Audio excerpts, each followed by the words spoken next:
मी पत्रकार बापूसाहेब काळे पुन्हा एकदा लाईव्ह येण्याचं कारण काल रात्री सीना नदी, भोगावती नदी आणि नजरा नदी यांच्या नदी क्षेत्रामध्ये मोठ्या प्रमाणात पाऊस पडलेला आहे। त्या पावसाचं पाणी थेट सीना नदीमध्ये मिसळतं आणि यापूर्वीच एक 4 दिवसापूर्वीच आलेला पाण्याचा पूर ओसरून आता कुठं नागरिकांचं जनजीवन पुनर्स्थापित होते असं वाटत असतानाच मोठ्या प्रमाणात पाऊस पडलेला आहे। आज पण पावसाचा मोठा अंदाज तिकडे व्यक्त केलेला आहे। त्या अनुषंगानं सीना नदीला लांबुटीच्या जुन्या पुलावर मी माझे मित्र राजाभाऊ अष्टुळ यांच्यासोबत आमचे कॅमेरामन सन्माननीय नागेशजी खेलारे असं आम्ही मिळून आलेलो आहोत की त्या जेणेकरून तुम्हाला या गोष्टीची अपडेट मिळावी। तर विषय असा आहे की मागच्या जो महापूर आला होता तो महापूर नदीवर तो पूल दाखवू शकता आपण।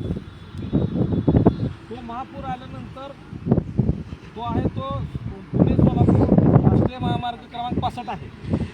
त्या पुलाला पाणी लागण्यासाठी किंवा जे मागच्या वेळेस पाणी होतं तेवढं पाणी येण्यासाठी किमान 2 ते 10 फूट अंतर अजून बाकी आहे आणि एवढं पाणी सध्या येईल असं वाटत नाही। तरी सुद्धा सीना नदीकाठच्या नागरिकांनी काळजी करणं गरजेचं आहे।